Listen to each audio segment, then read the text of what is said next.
Thank you for listening to BizPod with me, Paul. And me, Rachel. Our weekly business English podcast where we talk about the news, social media, and hot topics from a business point of view. You'll get a podcast and links to the articles we discuss. This way you can share your thoughts too. Join us as we discuss what's on our minds this week.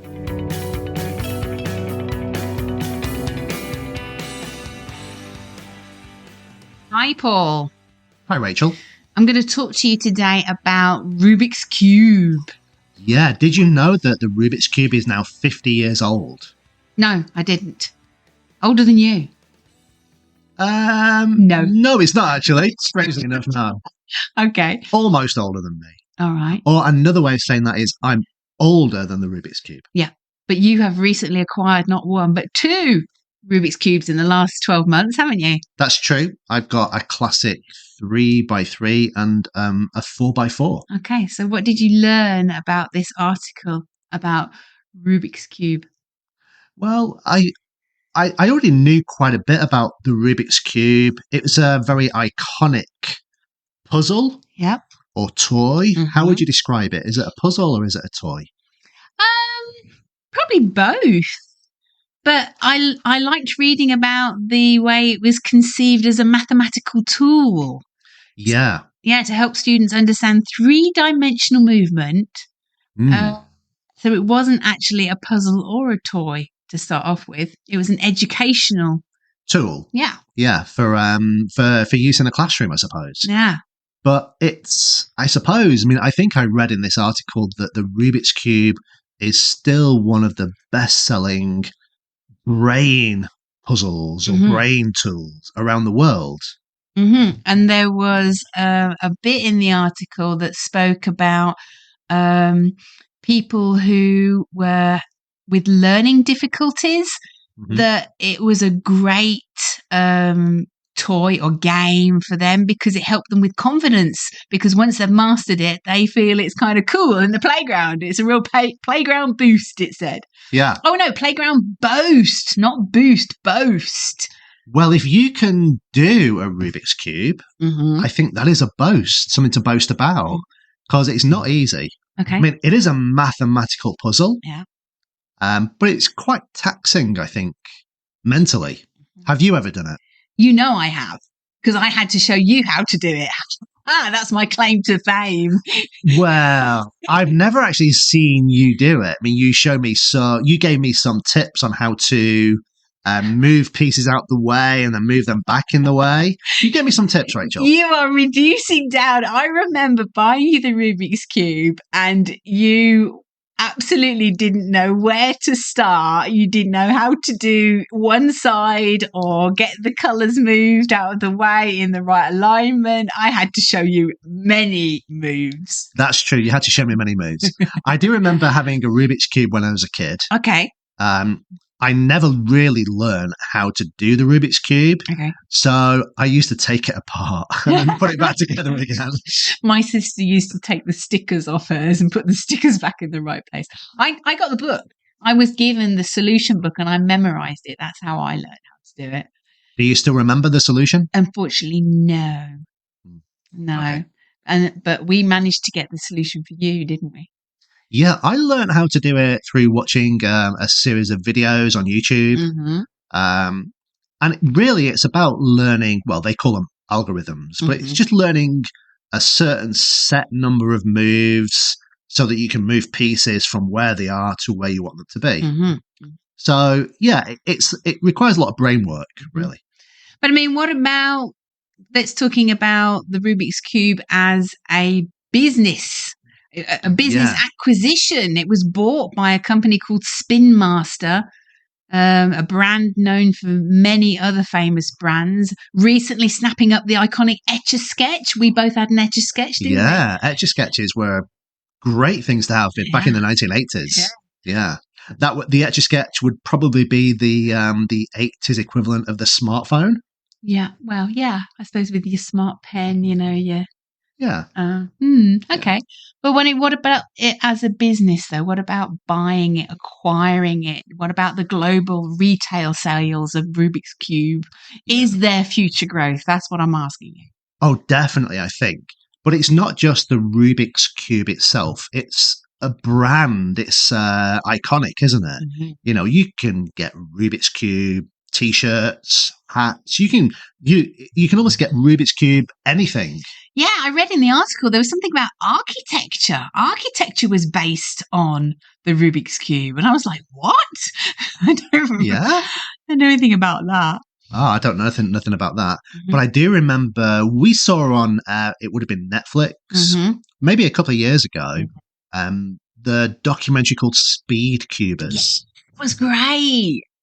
Yeah, Speed Cubers. I mean, I don't know exactly what the world record is now, but some people were completing a Rubik's Cube in a matter of seconds. What about the kid in the article who what is it? Auditioning for America's Got Talent, solving a Rubik's Cube both with his feet and with his hands. Yeah. Now, solving it with your hands is amazing. Doing it with your feet? No. Oh, look, the world record, 3.13 seconds to solve a Rubik's Cube. No way. Just over 3 seconds. I mean, it would take me longer than that just to assess it and have a look at where I'd got to start. Yeah. That's impossible. I don't understand how anyone can do that. That might be a typo. That can't be true. No, we saw it on that Speed Cubers. They did it in a few seconds.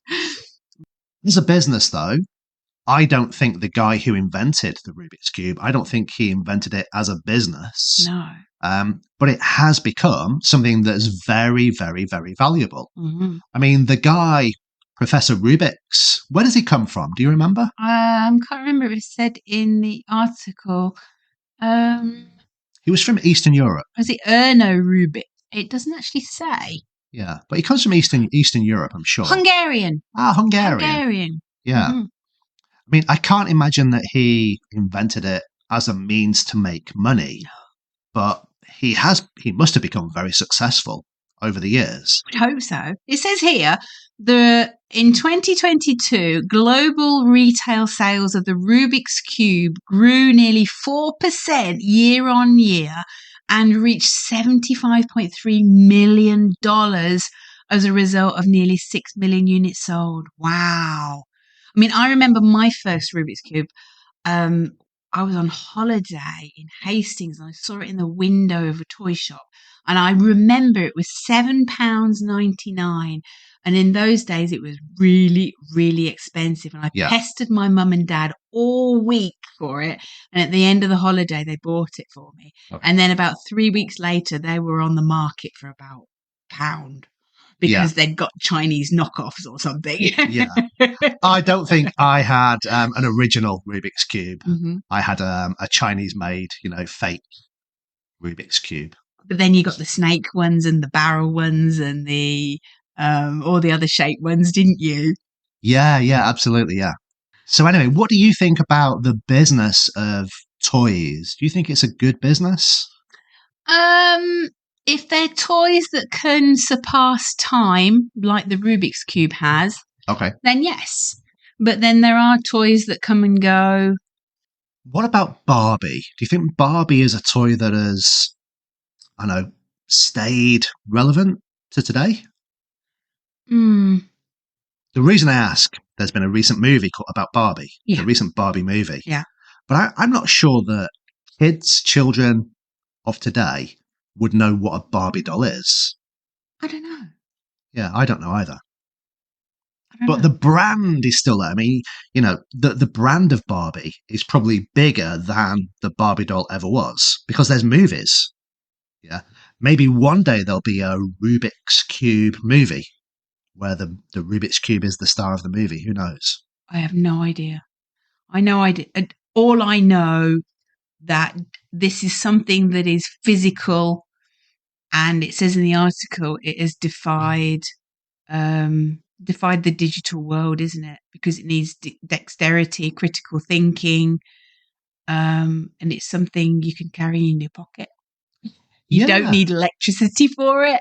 Yeah. Don't need to power it up. Don't need to have a battery. Although they did talk about some amazing ones that actually are electronic now and indicate with it, different tiles which way the colors have got to be. There's something about where is it? Thermochromic ink that appears all black until the heat from your hands activates the colors, and iridescent ones where the colors change when you view it from different angles. I mean, my God.